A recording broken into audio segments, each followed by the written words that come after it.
So much yarn, so little time.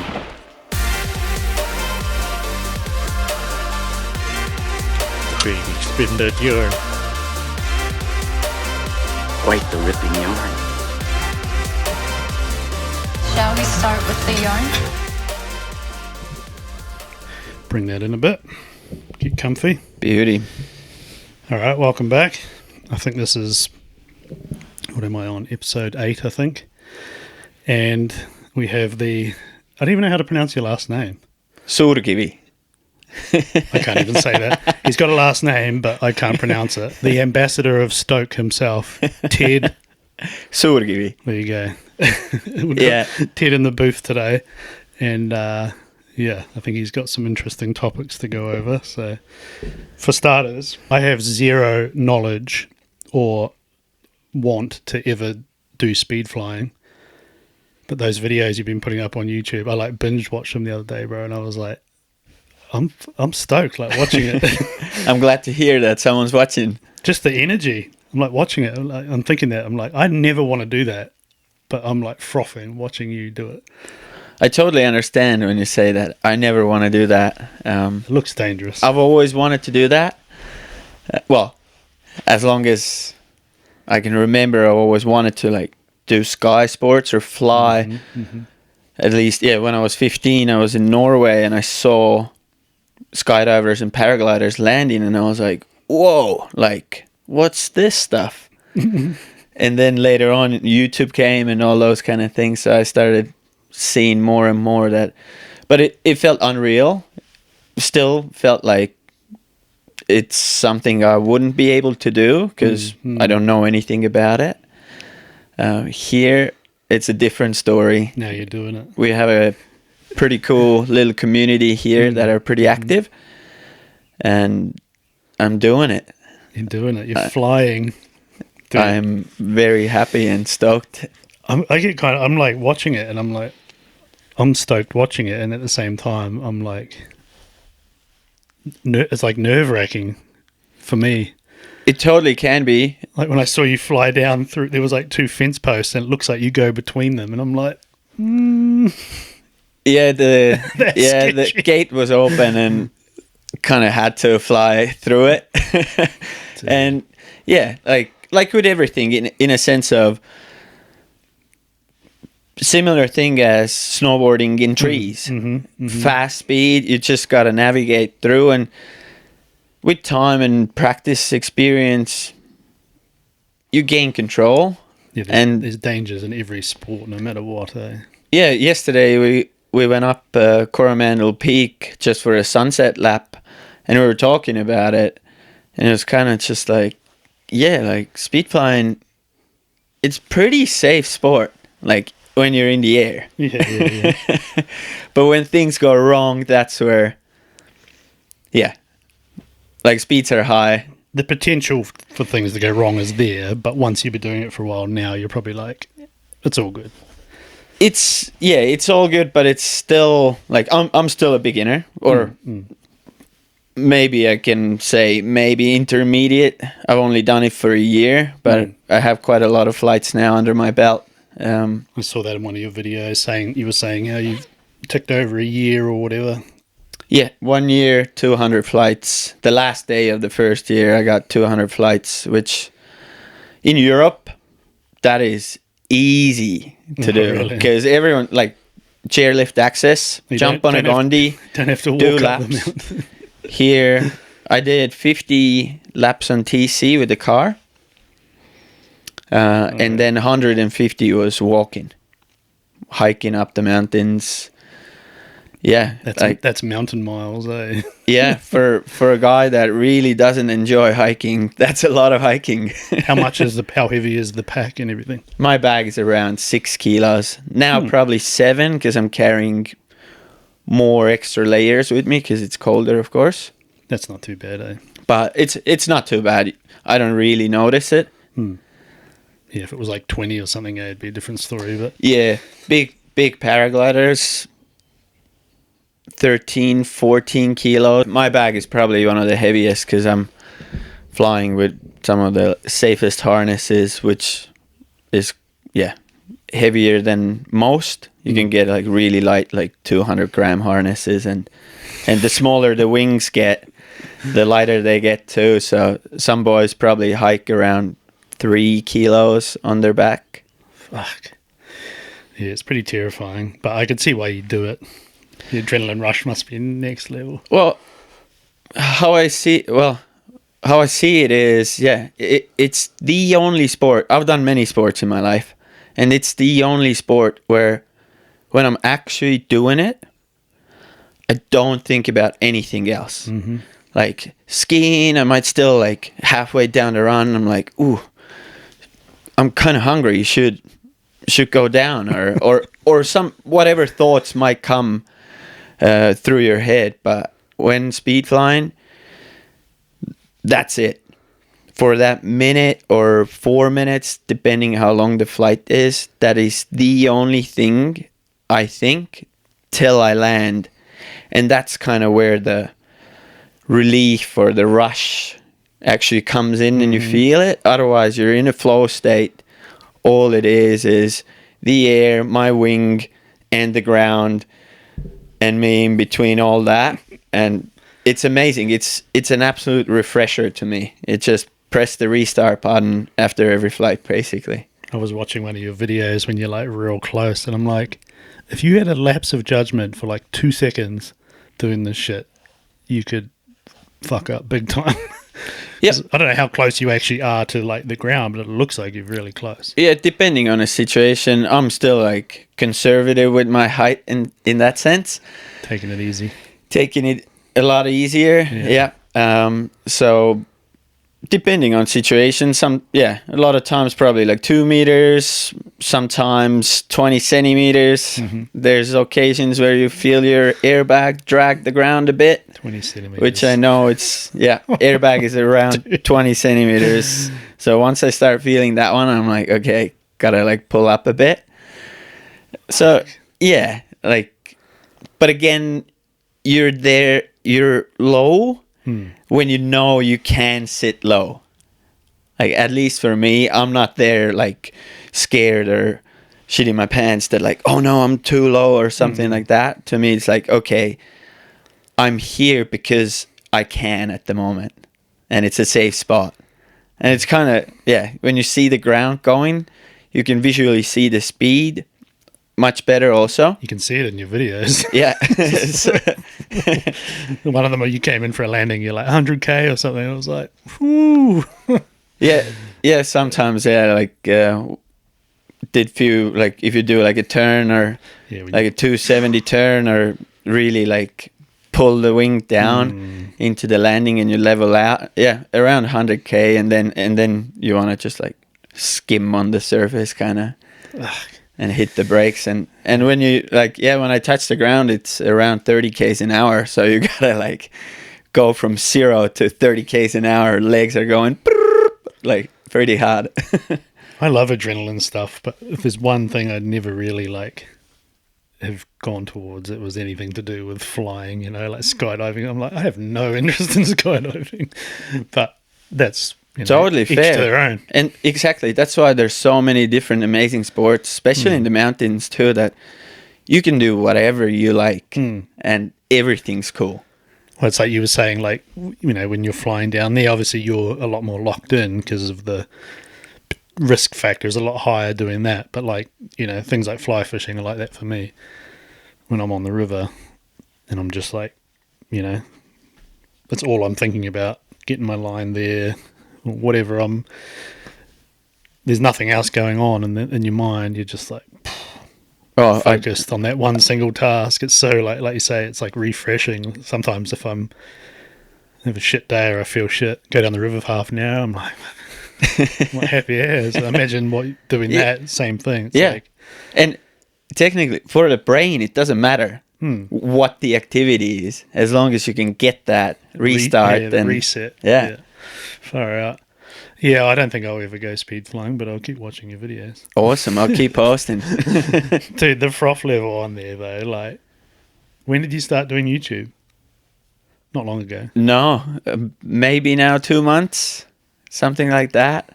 It's a grind, but it's awesome, eh? It's so Yeah. much fun making video. I think July will be a year. I've been putting up photography related videos. And like YouTube's such a grind in that I guess the ultimate goal, like for me, was to help people with their photography stuff. But it's not like other like social things where it's just like a slow trickle. So you put out a video and over time like the subs start going up slowly, like, but you've got to be committed to it, which I think Totally. is good. Yeah. And it's like when I was watching your videos and I seeing, you know, you watch the numbers slowly go up and I'm just like, dude, you don't even have to be interested in this shit. Just getting like, I was just watching yours and I'm like, I want to go do something. Like I'm stoked. Like the energy, bro, is key. Like it's like, oh, I'm pumped. That's kind of why I started. Well, I've done short form, Instagram stuff for a bit, and not anything serious, but I'll edit a few videos and stuff. And a few friends started saying like, "Oh, you should do YouTube. You should do YouTube." And I was like, maybe, okay. And you plant the seed, and suddenly it's like, you know what? Let's give it a crack. Why not? Now I'm definitely enjoying it a lot more than doing short edits.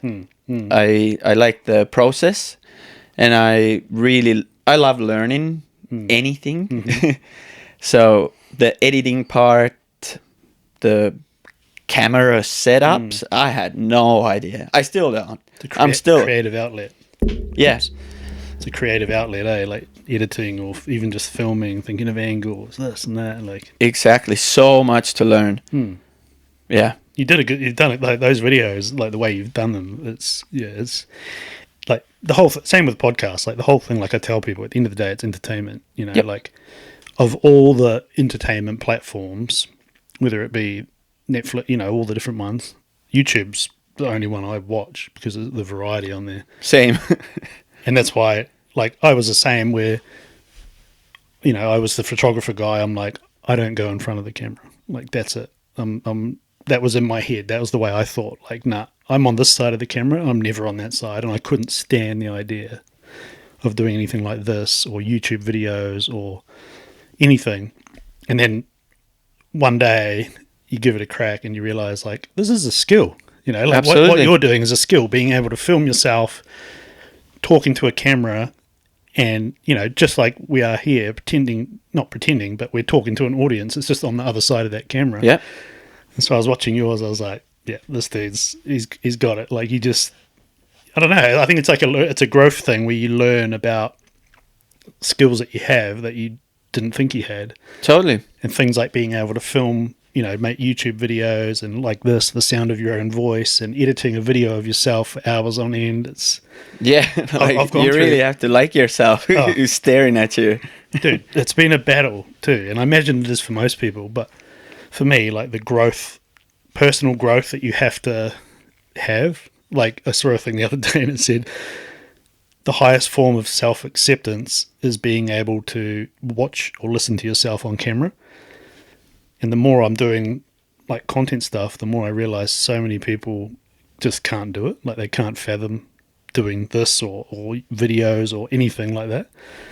And I was thinking about it. I'm like, man, it is pretty deep. Like the journey that you go on to go from like, I don't even want to be in photos to then filming your adventures or filming whatever. Check me out. It's trippy, bro. Like this is my face. I'm gonna tell you some stories, but that's what it is. It's storytelling, and if you can affect some people with it, that's amazing. And that's the main goal. But even if you don't, you end up having tons of skills that you didn't before. Especially if you enjoy it.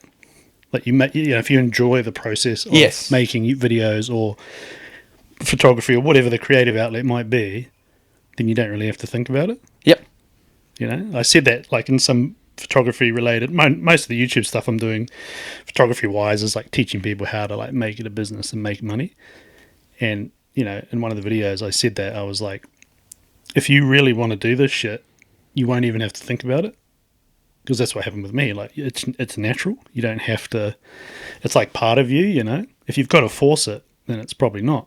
But that's what I'm saying. Like if you really want it, you'll naturally do it. Yeah, I absolutely agree. Like if I wouldn't want to do it, there's no way I would waste my time on it. Exactly. Yeah. Yeah, But- I think that's key, for like things like YouTube. You can't care about the numbers or the, if you get fixated on that shit, you're not going to keep doing it. You've got to do it for the passion and have like an ultimate goal of, like you say, getting people stoked or helping people in some way. Yeah. And that's your motive, Currently, that's the thing. Like, I haven't focused on the numbers at all. I don't care, in a sense of maybe later down the track when things get bigger and I put out more videos, I start doing the analytics and all that stuff too, right? Just give people what they want. But right now I'm already out there anyway. And most of my life I have been an entertainer. So I've spent hundreds of hours in front of a mirror, singing, practicing, all that kind of stuff. So In what context? What type of entertainment? I grew up basically singing most of my life. As far as I can remember, from a little kid in the kindergarten all the way to adulthood. I was singing solo in school, competitions, choirs, a cappella. I've had a few rock bands. So I've always been on the stage. I was doing drama class in school. So I've always been the entertainer. And even in a group of friends, that's usually like... There's always one in each group, eh? Yeah. So that part to me is very natural. The filming part to me that's where the tricky part comes in. And I'm like, I have no idea what the angles or the lights or the settings and things are. So exactly, I go and, Chase, what do I do here? Why does this suck so badly? Like, how do I fix this now? Like, Yeah. And even last night went up, Chase gave me ND filters for my GoPro. Yeah. And it's sunset, and I'm like, still ND filter in there. And then I'm looking at the footage, and it's all black. And I'm like, oh no. Like, come on. It was such a cool flight. But I jumped on, like, first time today, I tried to jump on DaVinci Resolve because I'm a CapCut desktop guy because it's easy. Yeah. And jumped on that one just because ChatGPT recommended that, hey, that tool is more powerful. You might get your stuff right. And I was like, ooh, okay, we might suck something out of that video still. Yeah. Oh, Jace, I call him the filter lord, He wants you to put filters on every bloody lens. And I've never been a big filter user, but he's you got to put a filter on. I can see the quality change a little bit. If you use it correctly. Yeah, but that's like you said about the learning thing. All these, whether it's a mistake that you learn from or from a friend or someone who knows, if you have that like thirst for not, because I'm the same. I love to constantly learn, whether it's again skills of being able to talk in front of a camera or something to do with creative outlets of photography. If you have that brain where you like naturally want to like learn things, it's like you embrace all that shit because you're like, this is something new, and then you dive down that rabbit hole, and then you're onto the next thing, and then you're like, tell me about it. It's never ending. Oh yeah, which keeps it fun and spicy, but sometimes it's also like, come on, can you just stick with one thing and do it well? Yeah. Like I call myself usually I'm an 80%er. Yeah. Like whatever I do, like I can get away with a lot of things, like in a lot of sports or a lot of activities, or I can get away with a lot of things. I'm not a master at anything. What do they call it? Master of none, something. What's the saying? I can't remember the saying. Yeah, but I'm saying I'm an 80%er. Just get almost good enough that you can hang, but after that something new pops up that just occupies my whole brain, and I'm just like, I got to know this. Yeah, I'm like that too. Or I'll be the opposite and be like a hyper focus, like even with like camera gear or anything, I have to research it. I have to know like every little thing about it. You know, I don't know. It's the things you learn about yourself as you get older too. All these different like personality traits and Well, exactly. And no one's there to tell you, hey, you have to do this. You gotta like, you're not in school anymore or live at home anymore. Now you have the freedom to discover yourself, and that's super fun. Learning by doing. Shout out Vernon Dick. Not that he'd ever watched this, but he's an old snow sports photographer, and now he does sailing videos. He lives on cool. a sailboat. Yeah. His channel's called Learning by Doing. He's all about I got to check him out. try shit, you know. Yeah. You just do it, figure it out. You know, he was a professional snowboard photographer, and then he just brought a boat, and Sweet. now he lives on his boat, and he's got a kid and everything. And yeah, it was always called Learning by Doing, and I was like, it's actually a pretty good sort of way to be, you know. I can Just totally try shit. I can totally see myself going down that route. I keep telling my partner Katie that like, oh, we should totally get a boat at one point, and she's like, I hate sailing. She grew up in Australia, so she's been on the water a lot, and I'm just like, well, but it would be so cool, like cruise around, your kids on a boat, fish all day. But yeah, we'll see. Nomad life. So one thing I wanted to ask you about was your upbringing, because I've heard it's potentially quite interesting.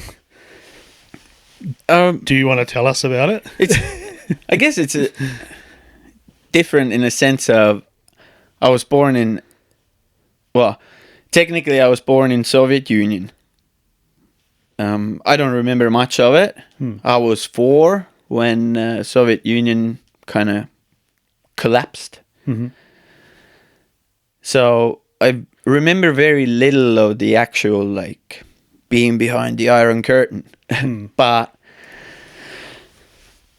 growing up, what I know now, just being around the world many times and talking to people, and how most of the people I interact daily basis now were brought up, it was definitely different. Yeah. Perspective. It wasn't bad in a sense of like, I have great parents, like very loving parents. They love each other, which is a big thing to see when you grow up. Awesome sister. My sister is 1 year younger than I am. Like, we lived in a 2-bedroom apartment. We called it a 3-room apartment. In just what to sound country? In Estonia. Estonia. Yeah. So it's, I don't even know where that is. But yeah, so we have a border with Russia. I figured From my house to the border is around 80 kilometers. So pretty close.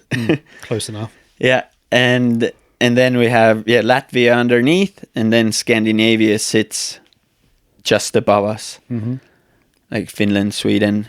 Yeah. Yeah. I've kind of got an idea. So in that corner, so we're kind of the last corner of Europe before big Russia begins.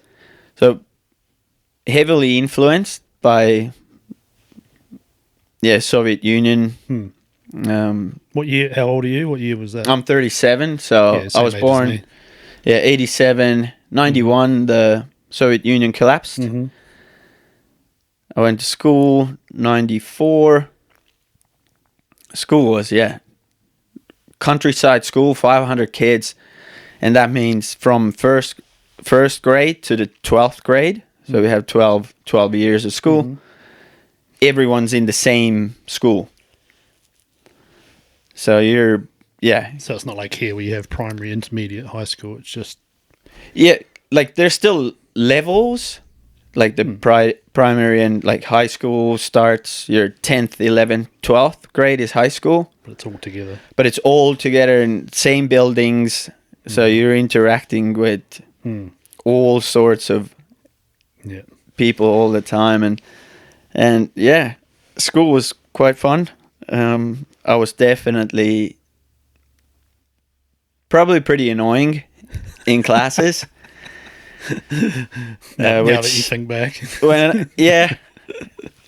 Because it was hard to sit down. It was hard to sit down and listen to someone tell you stories about from books that were written a few hundred years ago or something, and it's just like, do I actually need it? Like, we've all gone through that, I'm sure. Doesn't matter where you went to school. Yeah, school in the 90s was a bit of a different story to how they are now, especially primary schools. Totally, yeah.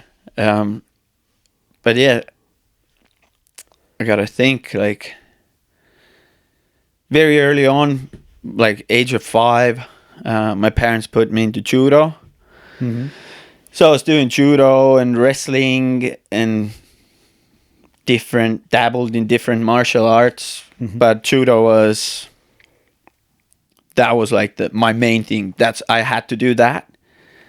Like school, judo, singing, and then if there was any free time, then it was homework and work at home, farming, all that kind of stuff. Because when we grew up, didn't have a lot of food available. Like, I still remember going into the grocery store. There's the lady behind the counter, and there's maybe like 4 packets of chewing gum. And like, Dad is telling a story that my sister didn't eat at a certain age. She didn't eat anything else except kefir, which is like a sour milk product kind of. I think I've heard of that. Yeah, they sell it now here too, so I keep buying it. And because like everything was kind of rationed, like, okay, this area gets, I don't know, I'm just shooting some numbers out, but this area gets 10 packets of kefir for this grocery store. Right. So everyone's lining up, like paying coupons or whatever it costs. But Dad had like I hope verbal fights, not physical fights, in the grocery store lineup that you can't take 2 packets. Like, we need to, like, everyone needs one, you know? Like, and he's like, my daughter doesn't eat anything else. Like, what am I going to do? I don't care. I am going to buy these 2. And what are you going to do? Like, that was, so we very early on, we learned how to grow your own food, how to take care of your garden, your potato field, your cabbage field, your early, like, little kid, and you're watching grandma putting a spear through pig's neck and bleeding it out, you know, while it's screaming, rope to the wall, and you're just like, oh, I guess that's how we get meat. And Dad was a butcher too, so earlier, taught me how to skin a sheep or all those kind of, how to let the guts out when you're like, I don't know, under 10 years old. Not bad skills to have, though. Now I see it that way, right? Now I see it, wow, I have all this knowledge and skills. Like, if tomorrow everything would like go pear-shaped, I'll be totally sweet. I'm totally fine. It's a nice feeling, eh? But when I grew up like that, you know, there's make hay for the animals. Wintertime, you're doing firewood, dropping big spruce trees down, dragging the logs through the snow out of all those little things. When you're a kid, or especially a teenager, when you're getting more rebellious too, and you want to like get out of the house, and you're like, why are my friends just like being able to play and I'm here working every weekend? Like I want to have fun too. Not that I didn't have, like, we were still able to have fun, but a lot of work. And I can't thank my parents enough right now. Right now I'm looking back and I'm like, this is awesome. And secretly I almost like wish that shit will go down and internet will disappear and grocery stores run out of food, and we're like, let's party. You know, you'll be sweet. Sell moonshine. It's funny, eh? Like rural life in Estonia, how similar it was to like where I grew up. Rural life in New Zealand, like the same thing. Exactly. You know, semi-self-sufficient. And yeah. All the same shit, you know, like, oh man, fucking gutting sheep in the shed, and you come home like, oh, or helping, making them do, helping them do it exactly. and shit. And Yeah. like, it's not until you get to like this stage in life where you start to have kids where you're like, in the moment that was shit, but now I'm like so appreciative of it. I'm like, Yeah, those were great lessons to learn. I can still smell when pig was put into the boiling water, and you would go after that. You would go with the flamethrower, because that was kids' job too. You go with the flamethrower and burn all the leftover fur off. Burn all the You hair can off. still smell it. We used to just make a fire and just throw it on the fire. That's Scrape it all awesome. off with a knife. Yeah, Yeah, there's definitely something to be said for like a rural type upbringing, or like, I wouldn't call it poverty, but no, that was just the way of life. That was how you did it. Yeah. It was like, you lived off the land, and you, like you say, whether it's now like teaching my kids how to hunt and stuff, whether it's that, or if you just, your dad's a butcher or whatever it might be. Yep. All those skills that you're like, when you're a kid, you're like, ugh. It's like now you're like, I'm so glad I grew up like that. Totally. Now I'm panicking. Like, how am I gonna pass that on to my children? Like, that's You can gonna have kids? not yet. Not yet. 6 weeks. Oh shit! Yeah, really? short. 6 weeks. Yeah. Like due in 6 weeks. Yes. Ooh, Yeah. damn! Life's about to change for you, son. Are you excited? Stoked. Dude. Yes. Super excited. Like, I'm ready to join the fatherhood team. Yeah. Like, It's the biggest adventure you ever have. It's the hardest thing you ever do, but it's like the most love you have. You won't be able to believe how much you can love something until you have a kid. yeah. Yeah. I've heard that a lot. Yeah, it's And I am. That's probably the most excited I'm about it, is the emotional change in me. Mm-hmm. I'm curious. I always crack up because I see so much stuff, like obviously online, whether it's on, Instagram or whatever, different things about parenting and shit, and like everyone's got their own way of doing it, and I don't judge anybody for how they raise their kids. I think there's ways what things you should do and you shouldn't, but the one thing that most people, pretty much everyone experiences, is you go from like living for yourself, oh, what am I going to do? What should I do? To then your whole life is dedicated to living for someone else. Because no matter what, you'd have to be a pretty shit parent to not put your kid before anything. Yeah. And that was the biggest change that we found, because we, like me and Nikki, we were very much, I guess, prepared parents in the fact that we had certain things and ways we were going to do things, and we've stuck to it, So we were prepared going into parenting, knowing that we were fully dedicated to these kids for as long as it takes, And yeah, but that's the biggest thing, is like you have a kid and then you're like, fuck, my whole life revolves around this little creature now, like when they're a baby. I don't know, it's such a, I don't know. Well, it's gonna be a trip. Yeah, it's gonna be a trip for sure. Because like, Katie's 31, so small age gap, but still. But then the cultural gap is quite big. And Where's she from? Sunshine Coast, Oh, yeah. Australia. Nikki's Gold Coast, so there's another similarity. Yeah, exactly. So that's going to be a little bit different, but she was still, I wouldn't say, she wasn't like the rich Aussie family, like well off, like mum, single parent, group, three children. She was the same. So, yeah, so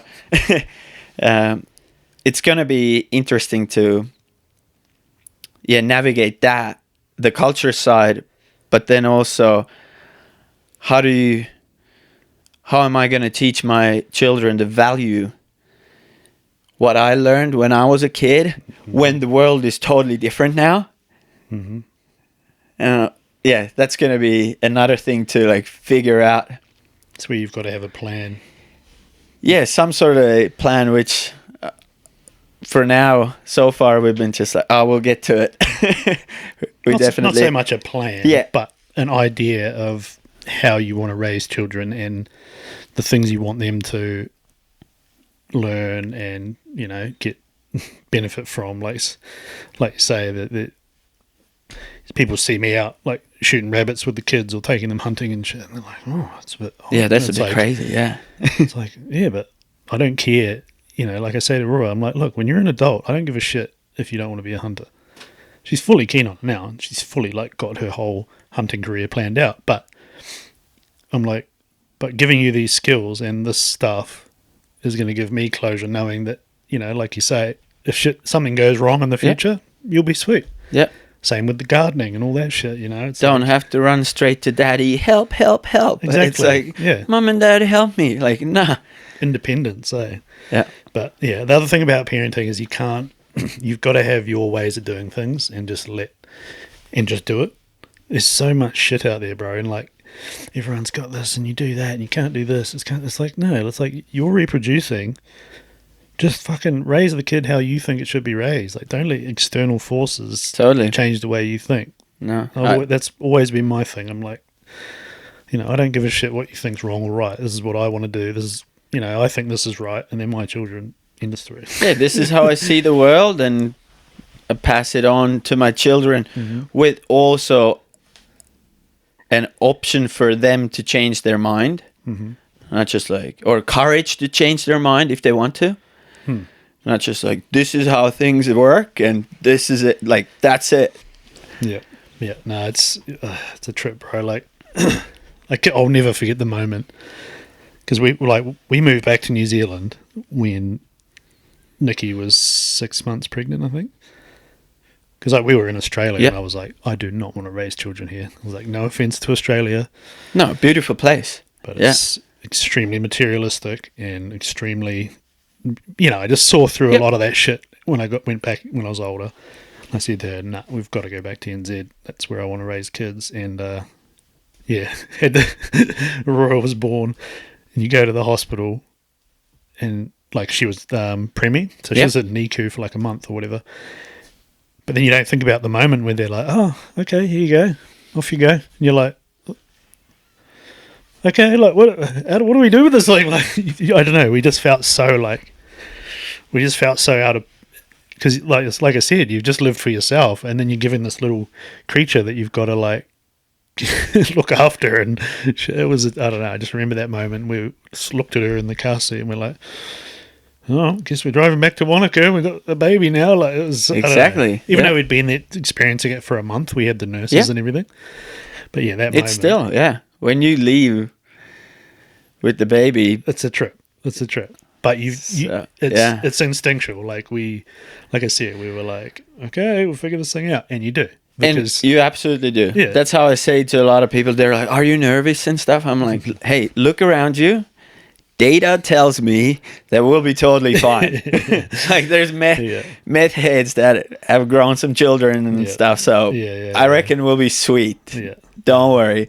It's awesome. You'll thoroughly enjoy being a dad. It's those first 3 months, like people I'm sure have told you. Oh, plenty, yeah. Are testing. Yeah.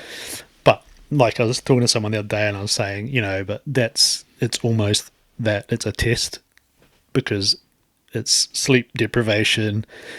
It's, you know, up all night. It's chaos, but it tests your relationship 100%. If you can get through that, you can get through anything. Totally, yeah. And we've practiced at least easy 20 years how to stay up all night and then go and function the next day too. Yeah, so we all, yeah, bro. Yeah. Got to pull those skills back out. That's exciting though, man.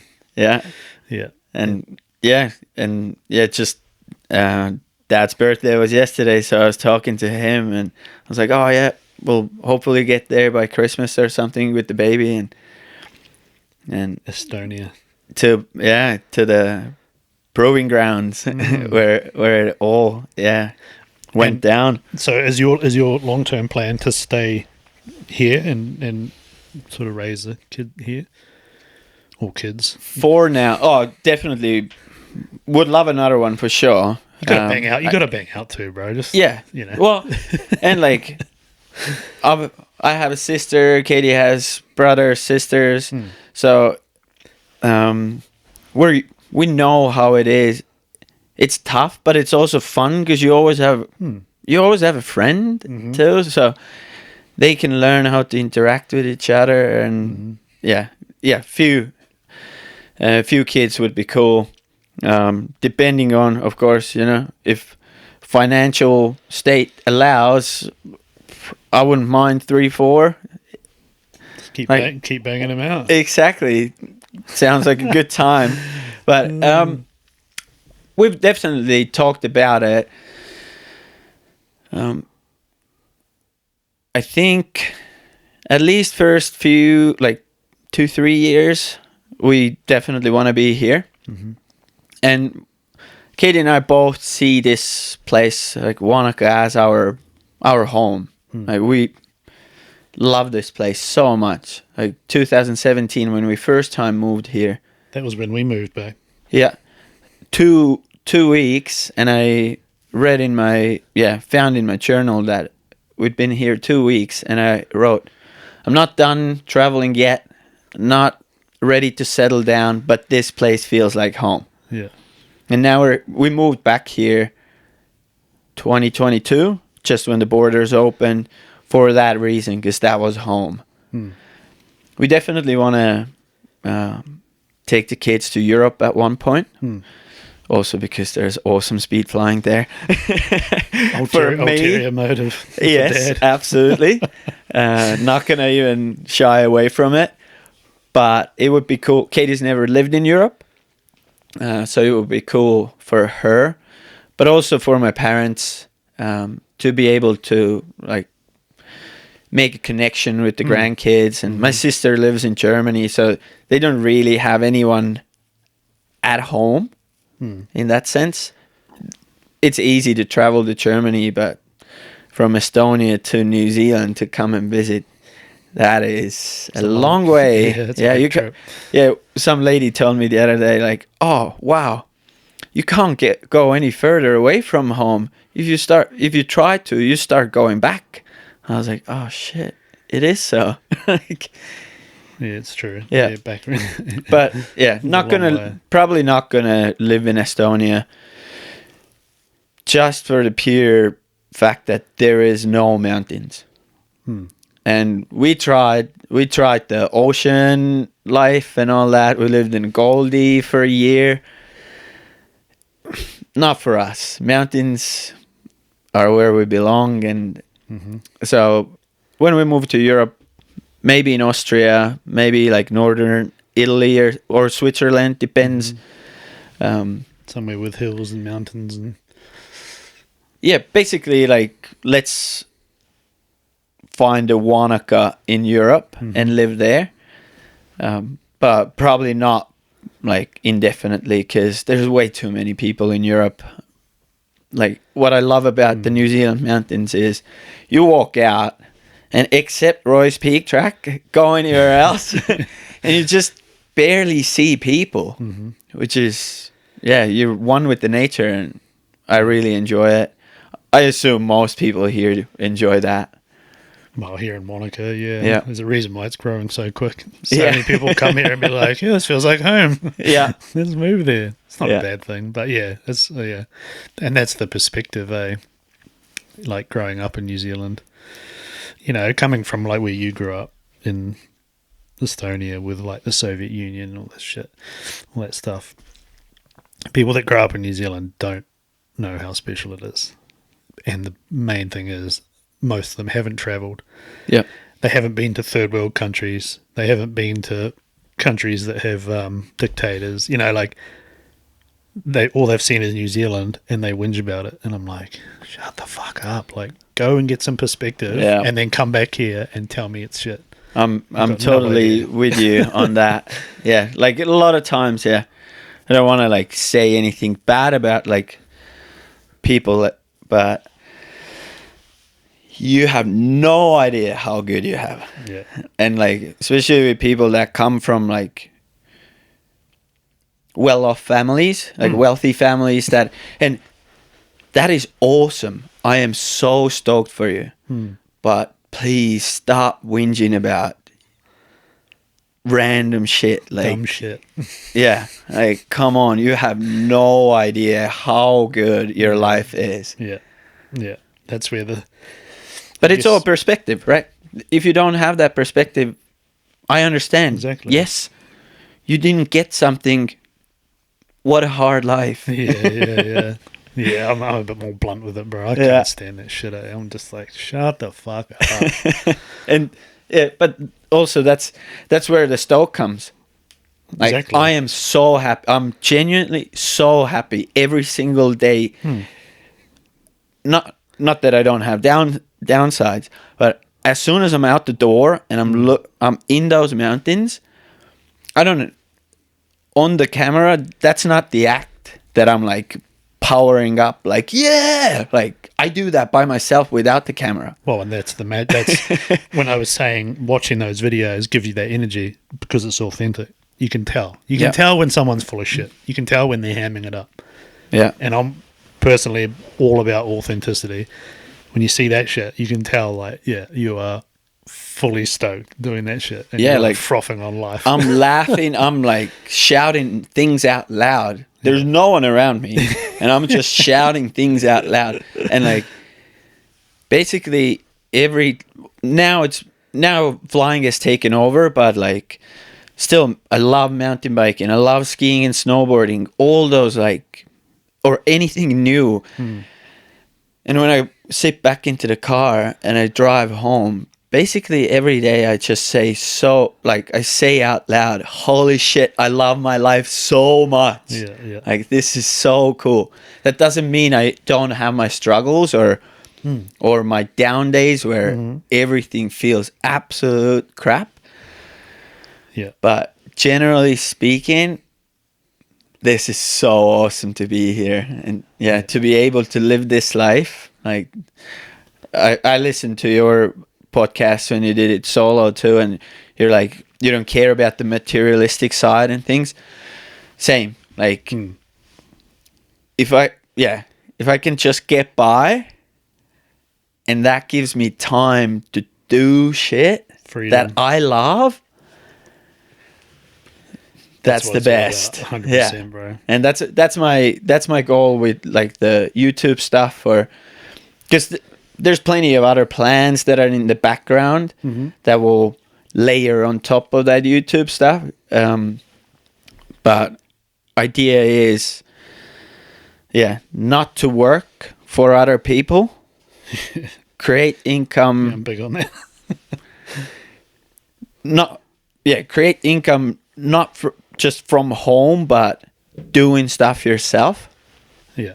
And now spending time with my family.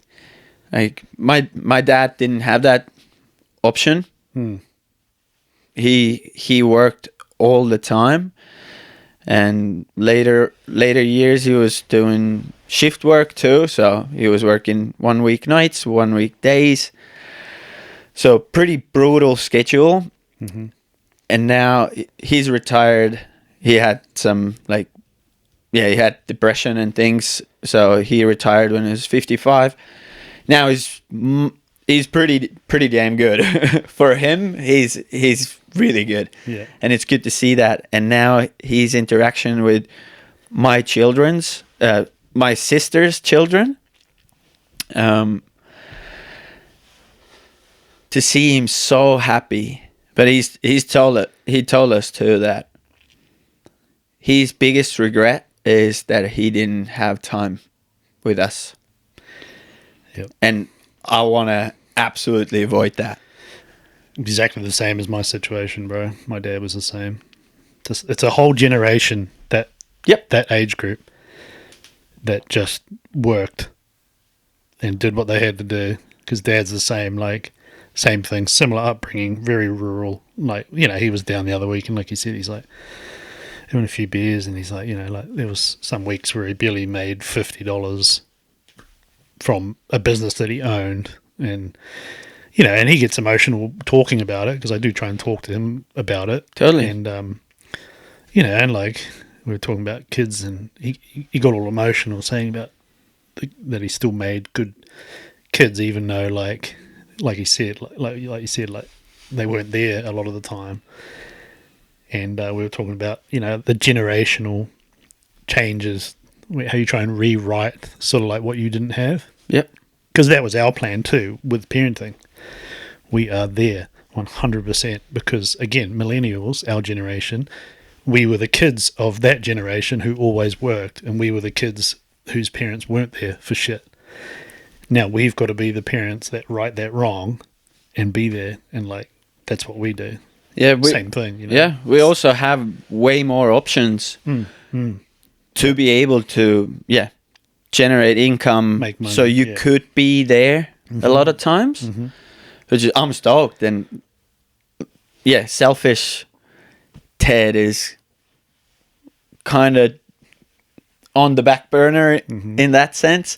So, but I've always had that vision in my, like, I don't know, past probably 10, 20 years, maybe even. I've said, like, I'm going to retire when I'm 40. That doesn't mean I'm not going to do anything. Yeah. I'm not going to, like, sit on a beach drinking pina coladas. That means I'm not working for other people. I have different income streams that I've built, and I'm doing this for my own enjoyment, and I can provide for my family, and I can be there, and I don't want to miss out on, like, my kids growing up and discovering new stuff. I don't want to do that. No, it's not. It's like you said, when we have similar goals, you know, and all the shit I always preach, especially with, like, you know, schooling these young fellas and shit, and I'm like, make a fucking goal and execute and just do it, and it will happen.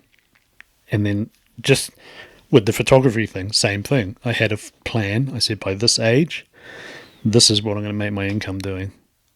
And I fucking achieved it a year before, you know, before that time. I think it was before I turned 35, I said to myself, and I made this plan 7 years prior when I first started making money with photography, you know, and that was similar goals. I'm like, by this stage in life, I fucking don't want to work for other people. I do not like it. You know, I want to do what I want to do, and I want to make a living doing something that I love. Whether you can consider that retiring or not, you're retiring it from working for others. Yeah. And, you know, and lack of a better word, that was just my, like, way of explaining myself that, okay, that's kind of like the limit after that. Well, if you love what you do, you don't work a day in your life, apparently. You'd hope so, right? But yeah, I preach that shit too, because I'm, again, about, like, build your life how you want to live it. Because, you know, you see it in society every fucking day, people that just get sucked into this crazy void of debt and materialism, and they literally, like, enslave themselves, and then they wonder why they're fucking miserable and depressed. It must be so scary to live like that. And I've 100% have always lived by the bigger picture, you know. I'm like, there's so much more importance in life than material things or having the fancy shit or whatever it might be, because it's all got to get paid for somehow. Totally. And when I see people that are in that, I'm like, did this to yourself. Sorry. Yeah. Like, if you set your life up with priorities, like you say, like prioritizing making income wherever, being there for your family, and like just making it how you want. Yes, some people might get joy from that other way of living. Totally. Materialism, all that shit, that might be their happy place. For me, it's not. And I like to prioritize exact things that you're saying, you know, like being able to be there for your kids and do all that stuff and have freedom over I guess modern day slavery is how I see it. Oh yes. Yeah, some days I'm like, oh, I wish I had that in me. It would be so much easier. Because you're just like, okay, this is where I'm working for the next 30 years. This is my routine. Sweet, I have a steady income. Beautiful. I'll come home, just relax, chill, happy days. And if that's you, awesome. No judgment at all. Absolutely none. If you enjoy that, and if you get home from work and you sit down having dinner with your family and you're happy how your day went, awesome, go for it. To me, it's a massive struggle. Yeah, I'm the same. It has been providing me with the opportunity to travel the world, so I don't want to take anything away from it. And most places I've worked have been amazing. I've met amazing people. I'm super grateful for all those experiences. And that always has meant that I can just pack my stuff and be like, well, I'm out of here because some other country is calling and I really have to go. But now being here more like stationary, this is the base. I've like opened the treasure chest again and like, all right, let's start digging. What are the things I've put away for a bit just because I want to discover the world and myself? And it's like, okay, I wanted to do this. This is what I wanted to do. So the list is huge and I'll never finish it, which is awesome. I'd much rather be that way than like tiny list and like, okay, let's scrap these things off and what now? Yeah. I accept that.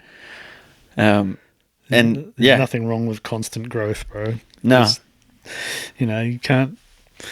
You see the people who are like our age, you know, like creeping up on 40, and they've like not given up, but you know, they're the complete opposite.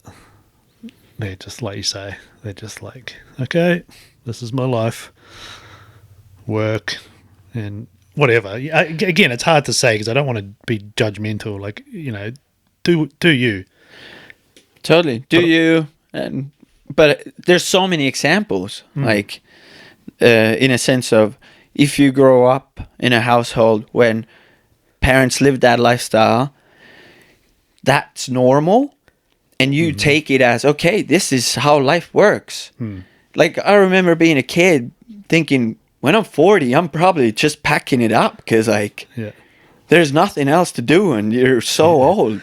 Yeah. I'm 3 years short and I'm still in my brain. I'm like 17-year-old, just like, can't wait to grow up. Oh, this is going to be so much fun. Like still so much energy and froth. Now just the body gives up more and the recovery time is longer, but like whatever. Yeah. No, I'm exactly the same, bro. I feel like I was 20 not long ago. It's like, what? How are we here? 2 kids, you're like married. It happens quick, but like you say, it's the not being content, I guess. I mean, things change when you have children because you do need some sort of stability. Because we were, you know, I was the same. And once me and Nikki met, I mean, we've been, 13 years now we've been together. And we travelled and did all that stuff and enjoyed that life. But, you know, once we had kids, you sort of, you still have all that in you, that ambition and that the way you think and stuff, and you still can act on it. You just have to, especially in the early stages, like as you'll find out when you have little babies. Once they get to like our kids' age, 8 and 4, different story. You can start doing that shit again. Yeah. But if you're a dedicated parent, you know, as you'll see, it's just like those. It's like you enter a time warp, bro. You as soon as your kid's born, you dip into a different like time dimension. I bet. Next minute they're 8 years old, and you're like, what? When you just born? Like, what just happened? You know, it's a trip, and it goes by quick. But I 100%, I 100% agree with everything that you're saying. You know, and there's a reason why all these young fellas that you sort of try and give knowledge to, who are in their early 20s, take action, fucking do it. Whether it's traveling, whether it's anything that will help you grow as a person, to potentially lead you down the path you actually want to be living. It's like, take action now. Totally. Like if it's in your, like, I've lived most of my life based on gut feeling. And if you feel it in your gut, just do it. Yeah, like, go for it.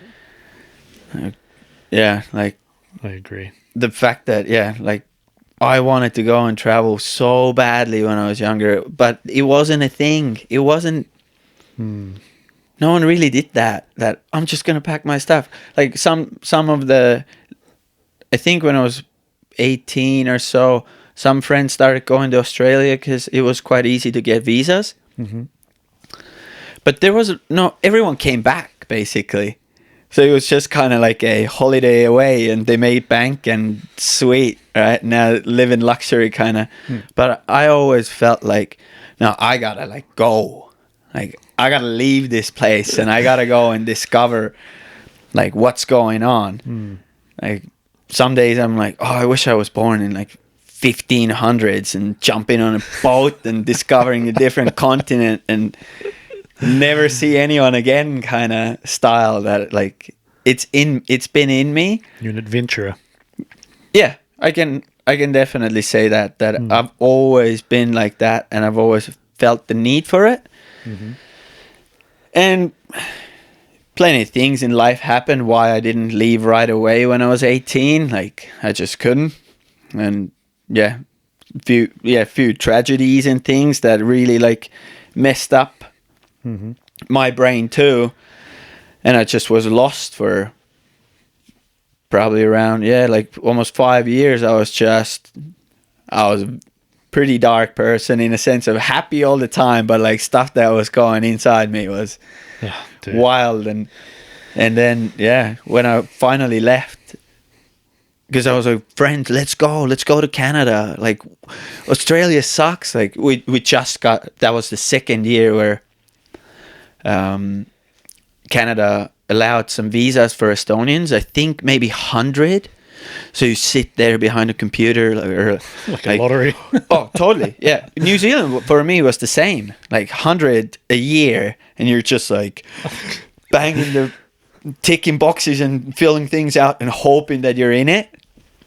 But when I left, like sitting on that bus, my parents dropped me off. I was 23 then. My parents dropped me off, and I'm sitting there and waving at them. It's 6 a.m, and I'm just like, I am not coming back. That's it. And I knew it in me. And that's 13 years ago. Like, I knew it, that I'm on this bus. I haven't even left the country, but my journey is like just beginning. Like, you just better watch out. Like, this is going to be fun. And it was so scary. So it should be. I mean, in the moment, I said this to my nephew. He's traveling a bit of stuff. He's 21. I think he's 21 or 22. Last time I saw him, I said, look, bro, I know you feel like you're a man. You're a big boy now. You're a big, grown man. And I said, trust me, you're still a kid, dude. Oh, yeah. But you won't get that perspective until you get 10 years down the track, or, to our age, when you look back at yourself at that age and you were like, I was retarded. I was a silly kid. Awesome. It's like, yes. That's that wisdom you get over the years. It's such an impressionable age, though, like looking back. Yeah. Same for me. Like, I left New Zealand at 18, and it was that same feel. I mean, it was a bit different, I was just happy to sort of get out of the shithole up north, because I was just sick of living there, but it was the same feeling. I was thinking about that the other day, actually. Like, one of the biggest things I actually regret about that time in my life, when I left New Zealand and went overseas and did all that, I was so shit at communicating with my parents. Like, my parents were it was a very much a free range childhood. I left home at 15. It was like, whatever, it was free. Figure it out. But the older I get, and now obviously my mum passing and stuff, I think back and I'm like, fuck, I was shit at coming back to see them, and even just like phone.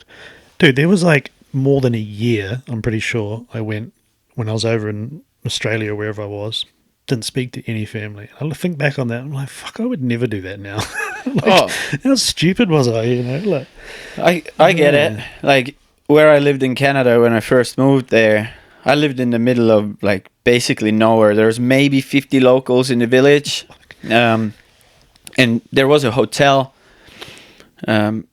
So there wasn't any real way to communicate, like to contact my parents. We had to kind of like email each other, like, hey, I can go to the, and time difference too, like really like bad time difference. So like, hey, maybe in the end of the month this day we should try and Skype. I'll go to the hotel and steal Wi-Fi and like try to Skype you through the laptop. And sometimes it was once a month. Sometimes it was maybe every 3 months. Like I was away 2.5 years, and I got back home to go visit everyone. My Estonian was so bad. Like I was speaking in like short 3-4 word sentences because I was translating English into Estonian because I started thinking in English. So I was translating and going out to party. The more drunk I got, the less Estonian I could speak. And I remember one point I was just like, okay, fuck this. I'm going to speak English. I know you all understand. I can't my brain's tired. Now it's much better. Now it's a lot better because, yeah, you can just rip out a phone, FaceTime, easy.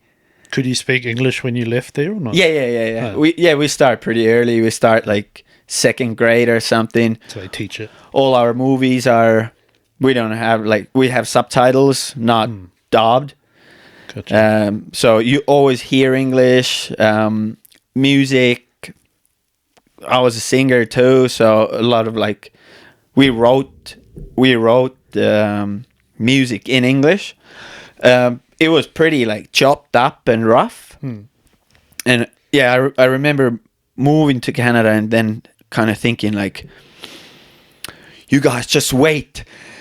When my English gets better, like I have so many jokes and stuff to tell you, but like by the time I could like throw that into conversation, it's way long gone when I've translated it in my brain.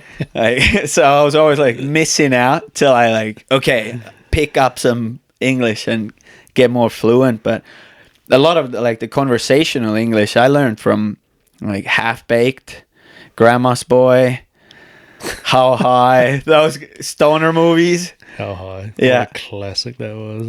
And like Euro Trip and Van Wilder and those kind of movies. Like I still quote those movies just because that's kind of how I learned English. Yeah. I was explaining to the kids the other day how when we were kids, if you wanted to watch a movie your family owned, however many movies on cassette, on tapes, and I was showing them photos of it and stuff. They were like, what? Sort of like archaic times. Or for them, like when we grew up now, like Aurora, she's 8, and we show her like the technology we had. She looks at it like we were cave people, bro. Oh, totally. I'm just like you say, like the world's a different place. A lot of it's different with technology. Yeah. It's a trip. And like I said to her, I'm like, yeah, and we just watched those same movies over and over and over again because we lived in the middle of nowhere. It's not like there was video stores or anything nearby. Totally. Or yeah, you go and get one video like and watch it 7 times because you got it for the weekend. Gotta get your money's worth. Yeah. It's funny how when you grew up in that area, you don't really think of it. You don't think it's anything. And then, like you say, once you have kids and you look back, you're like, man, things have changed. But how good it was. Imagine if people would have had camera phones when we got up to Dude. some... Yeah. I don't think I would have been allowed to this country if there would be video evidence of things we got up to. Yeah. 2007 was the year I moved to Australia, I'm pretty sure. And I'm pretty sure that's the first year the first iPhone came out, like the first commercially available one, and I got one. And I remember that was like mind-blowing. And I was flexing. I was like one of the first people, wherever I was, Gold Coast, I think, to get one. Fucking iPhone. I don't use anything Apple anymore, but yeah, and I remember like the cameras on those were horrible. Oh, absolute rubbish. But you could take a picture and show it to someone. Dude, I remember just being mind-boggling. I can't remember how expensive it was, but I'm pretty sure it was fairly expensive. I bet. I don't care. I'm getting one. Yeah. Yeah, it's I don't know. Technology trips me out, especially when you start like comparing it, like I said, to what kids have now to what we had. I'm like, man, it was good. We weren't on our phones. We weren't doing all, we were outside. Like I explained to them, obviously I grew up in the bush and we had a river. 90% of our childhood was spent just dicking around in the bush, down the river, and Totally. Climbing trees yeah. and digging shit up and making adventure. Yep. Creating a story. Maybe that's why we have the need for like storytelling now too, that because that was our childhood. You just create the story out of nothing. You had to. To keep yourself entertained, because otherwise like you either were in the house studying, like you either were a nerd or you were outside creating stories out of random stuff. Yeah, it's a trip. I stopped at the supermarket the other day and grabbed, and you can't leave your kids in the car anymore. You're not supposed to. True. If I'm just running into the corner store or whatever, if it's 2 seconds, but generally take them in. And I was explaining to the kids how mum and dad, they used to go to the pub and go and piss up with their mates, and you'd look it's like in what's that movie? There's a New Zealand movie, and it's got this exact scene.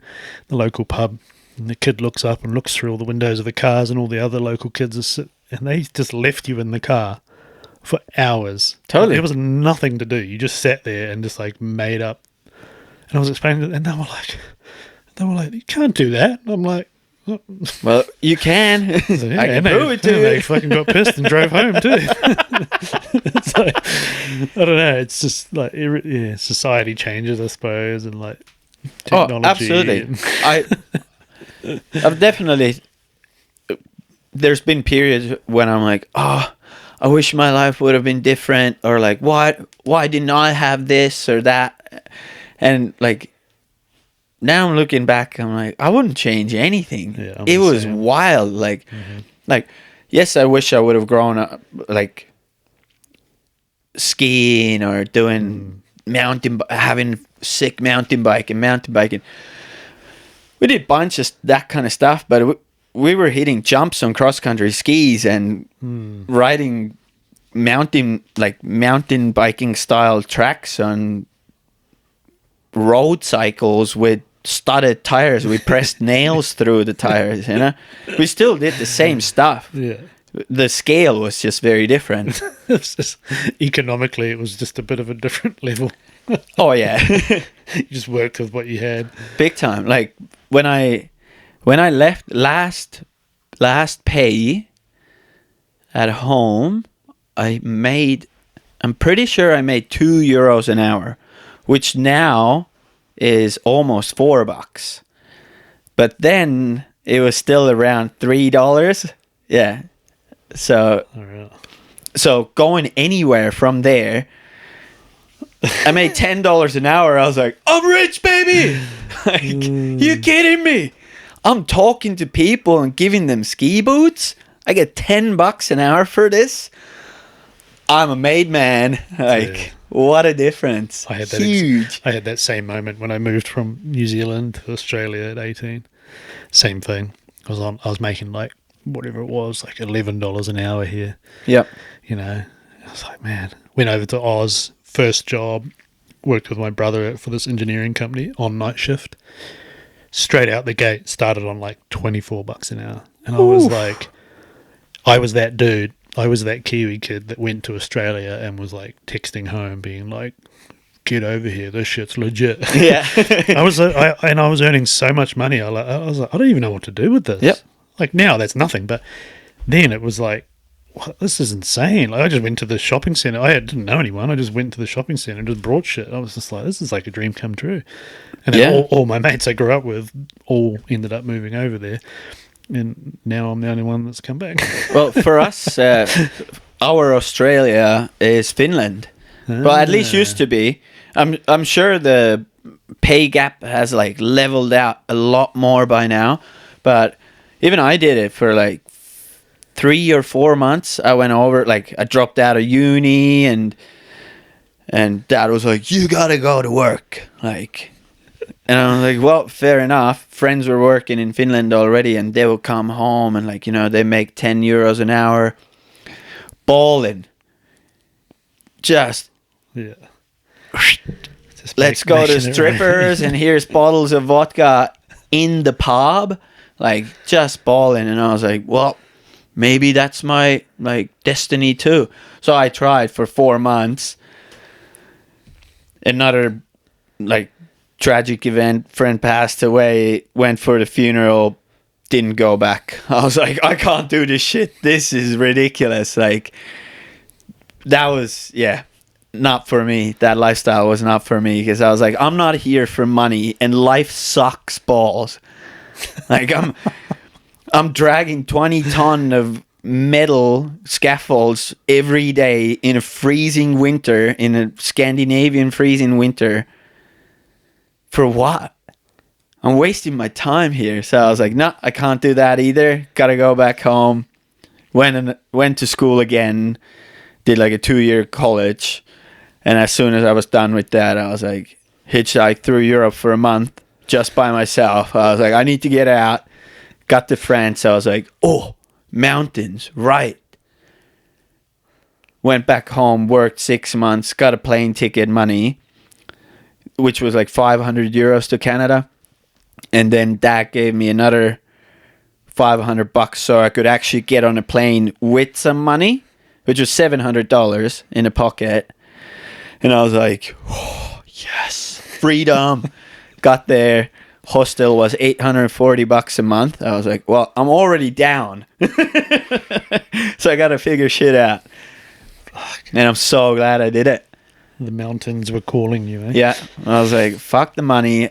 I want the lifestyle. I've seen on YouTube that people actually do some cool stuff in the mountains. They're skiing, snowboarding, and mountain biking. And I want to be part of it. I want to experience that. Like, it's definitely a lifestyle thing, eh?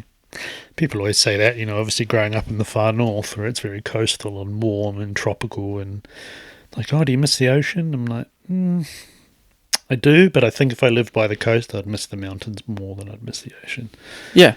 If you're a mountain person, you're a mountain person, like you've got to find Can't your really place. choose that in what kind of person you are, I think. Yeah. Like, it's in you, it will tell you that's the spot. Yeah. Figure it out, have fun. Yeah, if you're lucky, you do figure it out and you find that place, whether it be wherever it is around the world. Yeah. Oh, totally. And it's not as like, it's not always easy. And for some people it's easier, for some people it's harder. But if you have the calling, your job is to figure out a way. That's on you, not on anyone else. Like, I don't care how hard it is, you have to figure it out.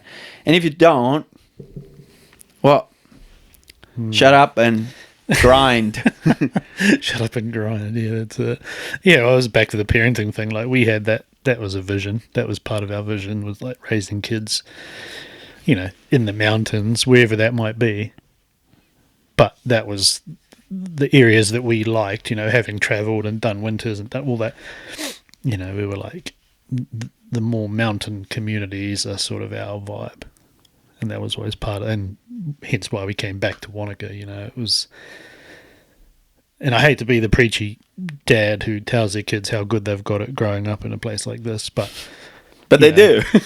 yeah, and you've got to give them sprinkles of perspective now and again. You don't want to be the dad that's like, you don't know that, blah, blah, blah. But, like you say, if you're lucky, you find that place or that environment that you enjoy. Not that I didn't enjoy growing up in the north, and a completely different environment. It's easy when you don't know anything better. Exactly. It's so easy, right? Yeah, it's what you say, traveling.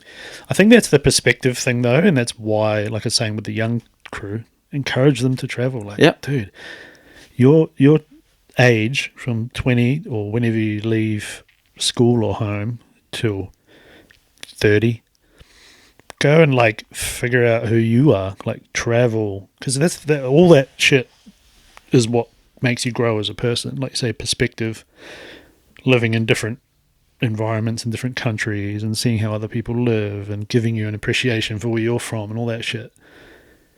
I'm like, dude, that's what your 20s are for. Like, go hard, travel, because I feel like I didn't even really know myself until I was more like between mid 20s and 30 years, when I sort of started to figure things out you know. And like you said, like right now, I'm a completely different person to when I was a teenager, even in my early 20s, in my eyes anyway.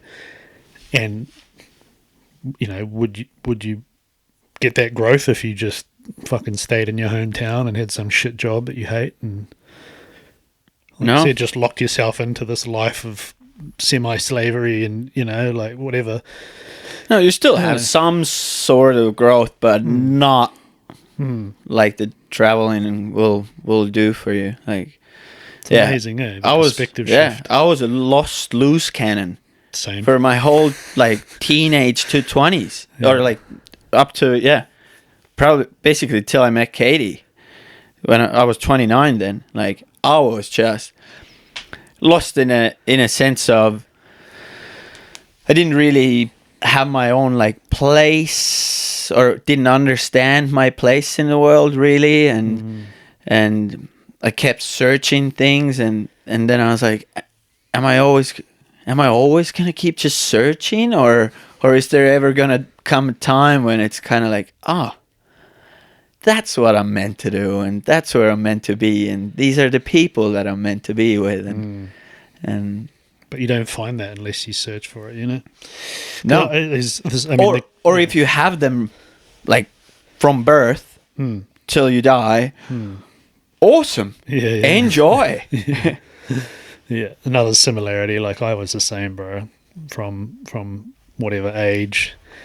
Me and Nikki met when I was 25. Same thing. You know, it was like, I was... Yeah, off the rails, living. Oh yeah, pretty extreme to put it fairly. You know, like just you could imagine. You know, Gold Coast, totally. Yeah, young Kiwi, you know, group of us over there. Yeah, mixing. Oh, good times. A wild lifestyle with. Had to go through it, eh? To be the person you are today, you have to go through it. Yeah. And the fact that you're still alive, you're not in prison, that's a bonus. I've come close to both of those things. Yes, exactly. Come pretty close. Yeah, it's amazing what like meeting the right, you know, like if we didn't, I don't know, like I guess that may have been a stability shift in life when I met her, and it was like, you know, because we kept traveling and we traveled and stuff together. So I guess it didn't do that. I think it actually did the opposite, because we actually started traveling and living overseas more once we met. So it's almost like the opposite. I was like in stability mode but just living like a maniac. Yeah. And then same thing. A lot of it came from tragedy, you know, like whatever, you know, like the day we moved in together, that day her dog died. That was she'd had for 17 years. Mm-hmm. Exactly a year later, my dog died. Was it a year? It might not have been that. And then her father-in-law, so her mum's husband, just fucking had a heart attack and died out of the blue, and he was a good friend of mine. So it was like that same thing, like tragedy brought on that perspective shift again, being like, yeah, actually, fuck this. Like, let's go and live more, you know. Went traveling again, you know. It's totally. Yeah, it's such a journey. When you look back on it, it's like, man. Yeah, like the only person that, like, really in my like teenage years that encouraged me, or he always had like, he was 5 years older than I was, and he always had like such cool stories because he would travel and he would like do those like fun things, older too, so he could, and had the opportunity, and he was a great athlete, so he competed in different countries and like would come back and tell me the stories about the travels and the places and the people and the food and the shit they got up to, or hey, listen to this new band like Alice Cooper, but you know, all those kind of little things. I lost him when I was 18, and that, like, to this day, it's probably one of my biggest driving forces to like live up to his memory, and a lot of times I find myself thinking like, fuck, I wish you'd be here and like see what I'm up to. Like it's a lot of influence came from him, and yeah, like, and that's where I was so like, because of that I was so lost for so long, and when I finally got like a little bit of clearer head, I was like, I need to go, I need to experience all these stories he had passed on to me, like, and yeah, I'm so grateful for that. It's interesting, how you live on, even if it's just random wisdom that people have given you, you just take it through life. Yeah. But there's always that throughout life. There's certain people that you meet, whether they're family, friend, whatever it might be, randoms that give you, like, whether it's energy or wisdom or just whatever it might be, and you just like take it. It just stays with you forever, Like, yeah, it's a trip. And they can be from all walks of life. Mm-hmm. Yeah, if you're quite observant in life, like I am, I'm quite like, I pick up on all that shit, and I'll be like, I don't know, you appreciate it. Sometimes you don't even remember where it came from, but then you're like, oh yeah, remember that person? Yeah, yeah, you carry them with you all the time. Like the amount of, like, I should message people that are alive still. I should message them a lot more when I think about them. Because so often I think about random people, or not random people, like influential people to me throughout my life that, like, yeah, friends, if you're listening or watching, I'm thinking about you all the time. Yeah. Like, you might not act on it and send a message. Yeah, But it might take me 10 years to message you, but like, I'll get there. I'm slowly getting better at that. Yeah. I'm same thing. I'll think about someone or whatever, and I'll be like, and I'll be like, fuck it. I'll Yeah, just quickly just chuck a hey, or these days send a meme or whatever, Yeah. Anything works. Yeah, well, I mean, like you were saying, in that stage when you were off the rails and that, you were probably dealing with some pretty heavy grief, bro. Yeah. Because that does some, that can do some shit to you too. Oh, it does shit, You and probably then it didn't does realise it. wonders too. Yeah. Oh, I had, like, now I'm looking back, I understand where it all came from, that anger and frustration and being lost and all those kind of things. And I don't think I was a dickhead,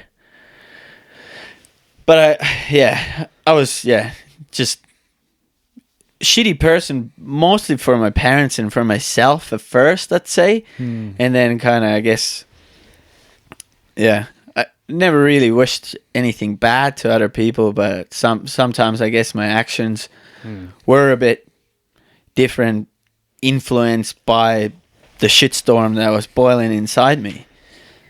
And Powerful thing, the brain, eh? oh, magic. There's so much weird stuff going on in there. It's and you just kind of I've learned to deal with it, like and I've learned to, I don't know if appreciate is the right word, but it is how it is. Yeah. That's how life is. I can't change it, so better accept it and like surf with it. Yeah. So to me, it's like, I don't want to get rid of those feelings, but I don't want them to put me down. I want to use it as a force or powerful source that, yep, because of that, I can do this, or like, I can be a better person because of this all happened. And I find it intriguing and interesting at the same time. It's that self-acceptance, that we were talking about.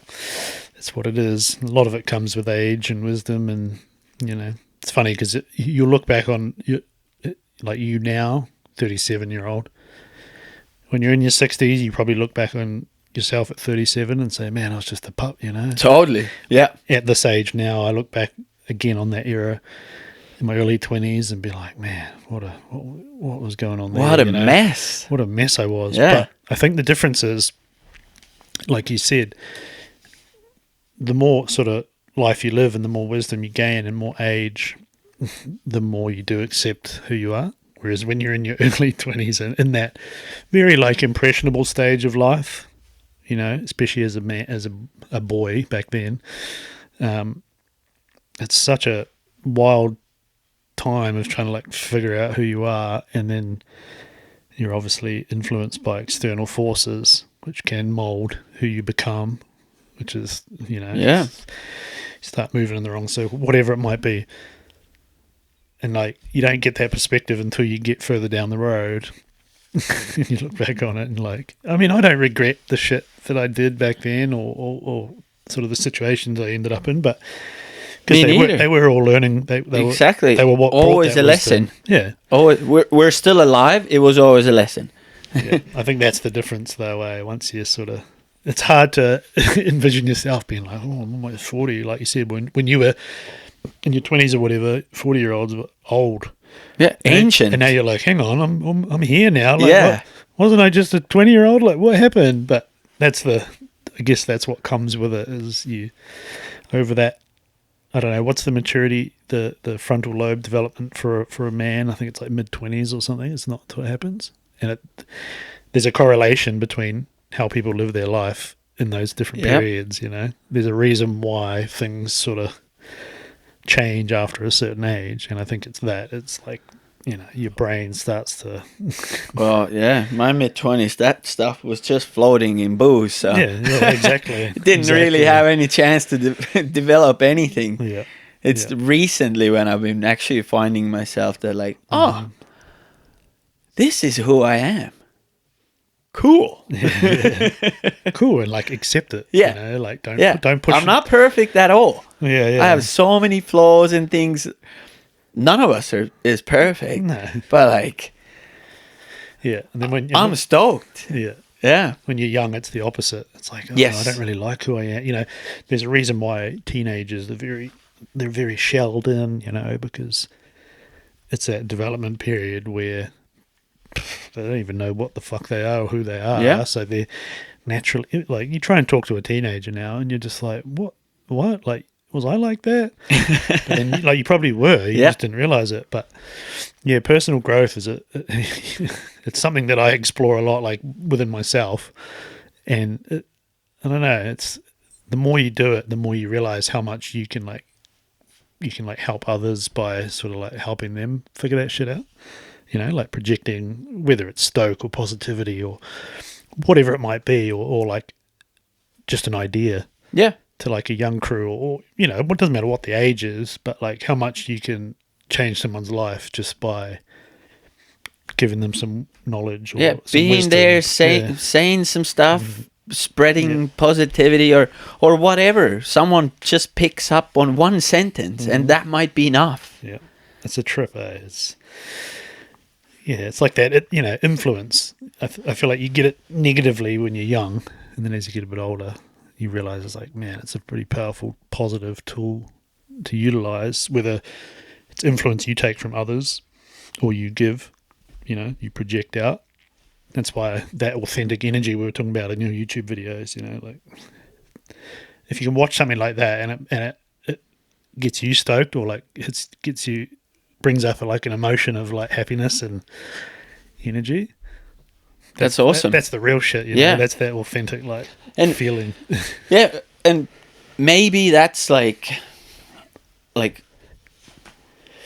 underlying reason I'm doing it is maybe I'm like, oh, well, it's time to give back, because there's so many influential people in my life. Most of them I don't even know, right? But because of the video and the access to anything these days, I've been influenced by so many people. And that's why I am also who I am. And if I can influence one person to pick a different path, and they'll be able to rock on a chair in their 70s, 80s, and be like, thank God I found that. Yeah. Like, thank God I found that guy, and like, watch that one video. Yeah. And that gave me enough juice to go and live my life how I wanted to live it. It's fucking, don't know. Maybe, you know, like I said, maybe as you get older, you think about it a bit too much because you have that perspective. But Yeah, 100% think you're correct. Like, whether it's an action or, like you say, even just watching someone's content or whatever it might be, I'm learning more and more that you can change somebody else's life with like the smallest thing, like the smallest, whether it's like whatever you can give, like you say, time, energy, whatever. Absolutely. An opportunity, you name it. Oh. Like you say, that can change their whole trajectory in life. And it's Yeah. like, man, I don't know. It's Powerful. as small as, hey, how are you today? To an absolutely random person or someone in a cafe or something might have a huge impact. We don't know what's gonna like happen to that person afterwards, but it might be enough that they walk out of that place or like meeting you and like, whew, Energy. someone noticed me? Yeah. Yeah, okay. Suddenly the power source is open and like off you go. Dude, energy is it's powerful shit, eh? Like you said, I mean, here in New Zealand, I'm sure I don't know how it was in Estonia growing up, but New Zealand sort of, and Australia has always had that real like self-deprecating sort of nature to it. People were sort of can be quite judgmental of themselves and woe is me and all that shit. And that's another thing I've picked up is like you can cut through that shit in an instant. When you talk to someone, like you say, it could be a stranger. Oh, how you been? Oh, and they took that, say it to you. Oh, great, mate, frothing, like life's good. Fucking can't, and it's a complete opposite energy. And they're like, oh, well, okay, catches them off guard, perks them up a bit. It's like that one little thing. You can change someone's whole day with a smile or just a little bit of fucking, I don't know, a little bit of giving or whatever. Yeah, a fun thing I used to do was like different places or different cities I would get to and I'm by myself and like I'd find homeless people. Usually they'd hang out in groups and stuff and I would go and check out, okay, from a distance, go and check out, okay, this is what they're drinking. Sweet. Go to the bottle though, buy the same stuff, not rock up with like a fancy shit. Yeah. Like buy the bottom shelf crap, rock up and just like mingle in and then just start talking to them, listening to their stories and like telling my story to them. And suddenly like everyone's like perked up and happy and like and then in the end of the night everyone's drunk and want to fight you and this is fun part too, right? But I've always kind of like done that. To me it doesn't matter, are you a bum or a billionaire? If you have good energy and good stories, I want to hang out with you. You're a shit human being and shitty energy, I feel it and I'm out. I tap out. I'm exactly the same, dude. Yeah, I'm 100%. Like you say, I don't give a fuck what you do, who you are, whatever it is. If you're a piece of shit, I probably am going to avoid you. And if you're I don't hate you, but I'm going to avoid you. If you're a good, nice person, I'm coming in. Yeah. It's I don't know. Again, I don't know if I overthink this shit more now because I have wisdom and time to do it.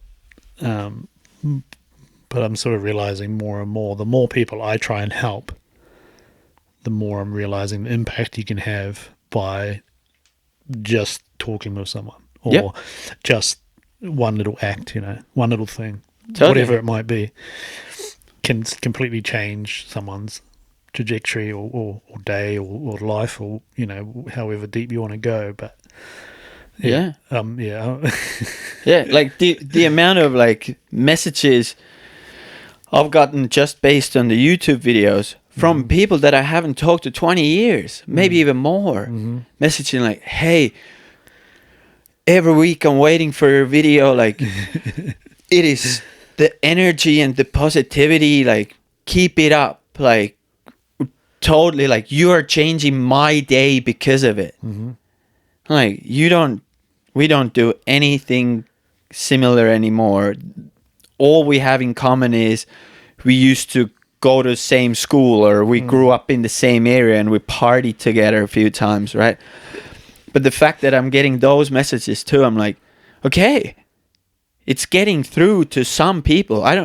I don't need to change the world and be a million subscribers on YouTube or anything. But the fact that someone's waiting or gets an energy boost from it, and maybe gets outside and does something fun, or just goes for a walk. Yeah. That's so cool. That's the reward, eh? Yeah. I'm exactly the same with the photography YouTube videos. The goal always was if I can help one person chase their dream and achieve it, and become a photographer, and then look back just like I did in 5 years and be like, holy shit, I did it. That's all. That was my only motive. Like, I don't care about anything else, and like, more and more am I realizing how rare of a quality that is in the majority of people who give without without expectation of receiving. Like, I was explaining selflessness to the kids, and I definitely think there's a happy medium. So the camera's going to go flat. Between selflessness and, looking out for yourself and all that as well. But I'm realizing more and more how much that doesn't really exist in society much, is that like it used to be back in the day, whether it was like the barter system or whatever, where people just looked after other people, they gave, or they helped people without that expectation of a return. Like everything that I will do to help others, I don't even think about that, because I'm a huge believer in karma, and I always have been. A lot of that comes from my mum. She was very spiritual, and it was all that. It was like, karma can work in a very long time frame. Oh yeah. But if you don't start building that backlog of being a good human and giving and looking after people selflessly, like wholeheartedly, without ever wanting anything in return, karma does pay you back eventually, but you can't expect it, and eventually it'll come back. And the more I do that in life, the more things happen where I'm like, it's fucking true, like it happens. Yeah, you attract the positive energy, and Exactly, and things just line up. And I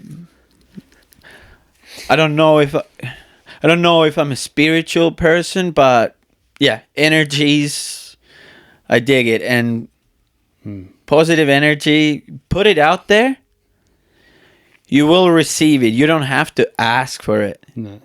Yeah, it comes eventually. It just, it will find you. And it'll come back in because door is open, ways. right? Door is open. You're putting it out. Yeah. It will come flood in too. Yeah. When it doesn't even matter. It just naturally happens. You just have it. Yeah. And that's the power source to go forward and just keep being you, right? As much as it saddens me to not see that happening in society as much, or in society, it actually does kind of fuel me to like want to do it more, because I'm like, you can be that change, you can be the person. And again, having kids, you can pass that shit down. And totally. That's a lot of what we school our kids on is that, like looking out for others, and I guess, caring for people, like I said, wholeheartedly, without any expectation of return, and things like gratitude, all the deep shit that a kid wouldn't even think about, but you like sowing those seeds, Yeah, and we have the tools. We have the tools. We have the online world to get the message out there. Back in the day, you'd write stuff on a paper, put it in a bottle, and send it across the ocean. Maybe someone will find a positive tone in your letter that they found in a bottle. But now it's instant. Chuck it online, and people will find it. If you're true, people will recognize it, and they'll find you. And by doing that too, you can potentially influence, like we said, like people who are a generation below you, and be like, all right, these people are just genuinely nice. I'm going to pick that up and mold that into my personality as I get older, and they'll continue. It's like there's potentially a ripple effect. Yeah. The ripple effect is it's a real thing. Yeah, and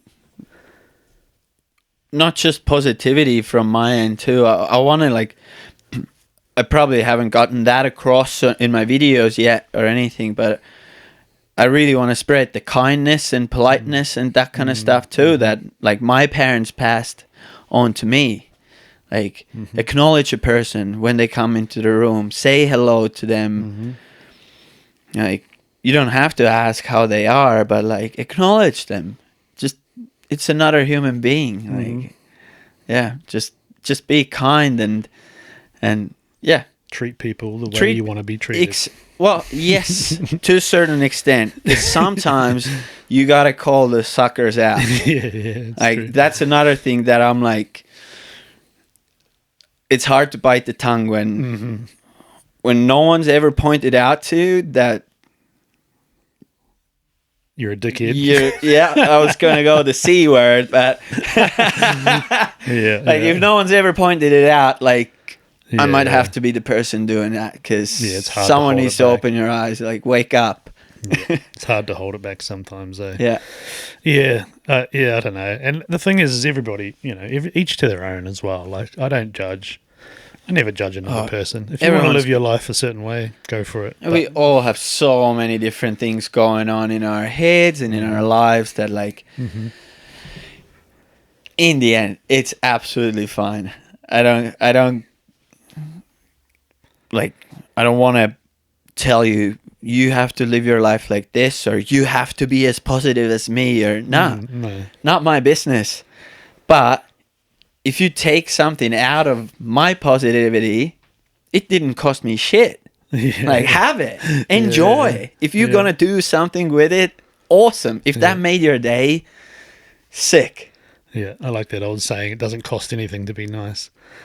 It doesn't. It's very true. Well, that's the thing. You've just got to be the ambassador of Stoke, I suppose, and try and push that on to others. It's something that I practice as much as I can. Like you say, you can be the most positive person in the world. You're still going to have down shit days. Oh, everyone plenty. Has them. And that's it takes the positivity takes work. Yeah. But I enjoy being positive. Yeah. So when I'm down, I grind through it. I work so hard to get back. And if you're high, if you're positive and super high person all the time, your lows are pretty damn deep. Yeah. So getting back up there, that's probably the speed flying too, that it's just like grinding up the mountain. And when you get back to the top, you're like, yes. Yeah. So that hard work pays off.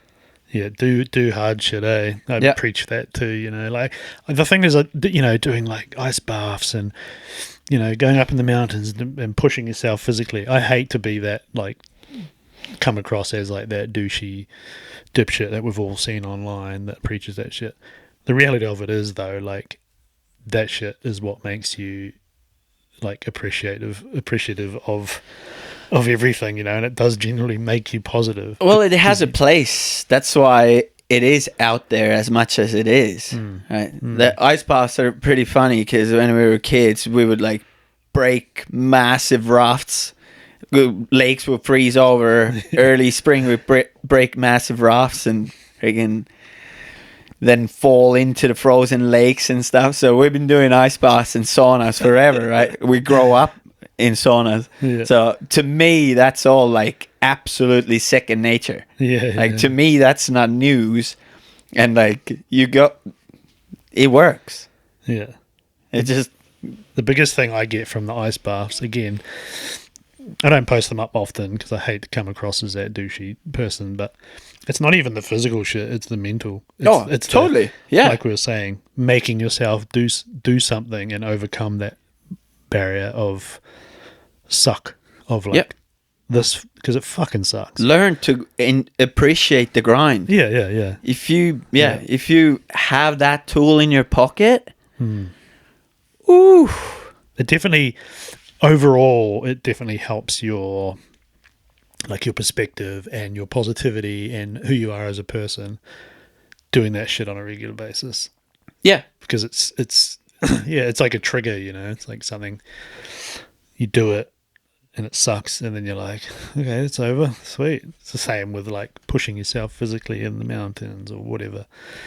Oh, put It's discovery, it's self-discovery. Yeah. Put yourself through shit. Like, I cycled across Canada without basically any knowledge of, you know, pushing physical boundaries in a sense. Like, I grew up doing martial arts, so pretty like tough buck in general, but like, yeah, endurance and that kind of stuff. I had no knowledge to that. And then you're on a bike, like I had probably like 45, 50 kilo bike with all the gear because I was dirtbag, so everything weighed 700 kilos. And like grinding through those mountains there, like 150 kilometers average a day, every day for like 2.5 months by yourself, crying, singing, laughing, Achilles tendons swollen like plum pits, saddle sores, broken, like twisted knees, all that kind of stuff. And like grinding through that and getting to the end of it, I was like, yeah, character building. You're a tough bugger. You're gonna be all right. Yeah. But I had to put myself through it to discover it. Yeah. And you don't have to bike across a continent to achieve it. You can do the ice bath. Sitting there 5-10 minutes, woo, it is tough. Yeah, I hate it, bro. Yeah, that's character building, and it sums up character building perfectly. You know, like same thing when you're deep in the suck cave of whether it's like physical exertion or whatever. That's when you're like, this is character building shit, because it makes you figure out who you are and what you're capable of. But usually the physical pain and stuff, that's what creates strong mind and also relaxed mind too at the same time. Like, I don't really take life too seriously because like we got it pretty damn good. Like, this is not tough at all. Like, what I have to hike up a mountain to go flying and have fun. I don't have to do that. Like, that is a privilege for me. I do it because I can. A lot of people cannot. They don't have that opportunity. So to me, like, I really, embrace the grind. And when I'm in pain, I love that. When shit really gets hard, like on endurance stuff, when like after 15 hours, that's when I'm like, oh yes. Yeah. Now we're talking. Different personalities, eh? I'm like that too, in that I thrive with adversity, like, you know, like you say, when it gets physically hard and you're fucking exhausted and it's rain and it's just a shit situation where a lot of people will be like, I can't do, you know, and lose it. I'm the opposite. I'm like, good. Yeah. Let's fucking go. Like, let's get it. You know, like that makes me push harder, you know, and it's a funny story thinking about that. The kids, Rory did cross country the other week, and this is another good parenting lesson too while we're at it. She's not much of a runner, you know. Yeah. She's freaking out, cross country. And I said, look, you're doing better than me. Just when I was at school, I hated cross country so much, I just didn't show up. I was like, I'm not fucking doing that. So I said, you're already doing better than I did. But they took off, and again, this is going back to the parenting thing, like, teach your kids that you are there no matter what. And that's like part of my thing. It's like, doesn't matter the situation, anything, I'm there. I'm there. You know, I'm always going to be there for her. And they took off, and they didn't get far. And I could see she was struggling. And I said to the teacher, I sort of like looked at her. I think she knew what I was thinking. And I said, I went like that. And I ran the whole thing with her. Yeah. You know, and was fairly far, and she started getting a stitch and stuff. And here I am running with this 8-year-old. I was like, you've got to use the pain as fuel, and like giving her all this. She's looking at me. She's like, what the fuck? Like, she could tell she was like, what are you talking about? And I'm like, all this deep shit, you know. Yeah, I'm like, calm down, Goggins. I'm like, this is where we go. Blah, blah, blah, blah. And it was like, and she got through it, and she actually kind of listened. And I said, trust me, once you get past this point, and then and you could see her like grit down. She's like, yeah. And she and started actually going, and I was like, oh shit. But like that's the strong mind shit. Yeah, and they learn quick, and when there's proof also that, okay, when I get past this point, it does maybe get easier, like a little bit more, and then like, okay, it's kind of working. Better keep doing that. That's so cool. Yeah. It's like, you feel that pain, you need to use that, you need to harness that, and like, and like, again, I hate all that. I don't hate it. I do use all that stuff you see online, like you say, like David Goggins and shit, like all that stuff, and like we joke about it on hunting trips, and like, who's gonna carry the boats and all this shit as a piss take. But at the end of the day, it is legit. If you can struggle to if you can use that pain and that adversity as like fuel, you can go through anything. Like he said on one of his things, most people give up at 40%. You know, like if you can push through that barrier, you can. That's the character building shit though. Like where you figure out who you are and what you're capable of. If you don't put yourself in those situations, you never figure that out. And we've all seen those people who have never been through adversity or struggle or anything, and they just fall apart at the first sign of anything hard. And I'm just like, it's almost funny to watch. And again, with tuning out that douchey online shit, I'm like, come on, like, really? I don't know. Again, each their own, but yeah. But yeah, it's out there because it works. So better accept it and use it. Yeah. Like there's nothing to be embarrassed at. You know, look at it and go, oh, fucking douchebags. You know what people are like, especially in New Zealand with like all that shit. Fucking blah, blah, blah. That's what they all sound like. Blah, blah, blah. It's like you can be like that, push it aside, or actually take some of those crumbs that you might see and all. Because that's what I do. I get influence from everywhere. Absolutely. Sort of you don't just lock into one person and like, that is the truth and nothing else. Like, no. Little crumbs. Oh, this works for me. This doesn't. Try this. Oh, that's not for me. Try this thing. Awesome. Yeah, I'm going to use that as a tool when I need it. Yeah, I've literally got open mind tattooed across my fingers. So I'm like, I have to, I have to live by this now. Yeah. Oh well, we've lost that camera, so there's no wide angle now. But should we wrap this up? We've been going for a while. Nice one. I can't see where we're at. I can't see it long enough. So, is there anything you want to sort of plug quickly before we wrap up? Other than, what's your YouTube channel called? Ted Stone Adventures. So if you watch this and you want a bit of Stoke in your life, whether you're into speed flying and mountain biking adventure or not, go and watch his videos because they're pretty rad. Yeah. Get out. Yeah, get outside. Like, enjoy. We're designed to be outdoors, right? Yeah. Get outside and enjoy it, and put yourself through some grinds and smile when you're at it. Fucking earth, bro. Fucking earth. That's the only way. That's the biggest thing in your videos is the energy. When I stumbled upon it the other day, I was like, this is sick. And I was like watching them. I was washing the dishes and I'm just like watching them all. And I was genuinely like, had a big smile on my face. Because awesome. of that energy that you're putting out. That's what the world needs, but not the fake shit, you know, the real shit, which is what that is. That authenticity is key, in my opinion. It's like, that's the emotion that flows on to others, you know, that they pick up on. The fake shit's like, yeah. You can tell when there's plenty out there, and that's fine if that's your job or that brings bread on your table. That's fine, but like, do your own things, enjoy, and spread it. Whatever you do, it's cool for someone. Yeah. So show it, be proud of it, spread it, enjoy your life. Be an ambassador of Stoke. You! It's such a rad catchphrase. All right. Thanks for listening. This was rad, bro. Thanks brother. For coming in. I really appreciate so much. it. See you in the next one. You.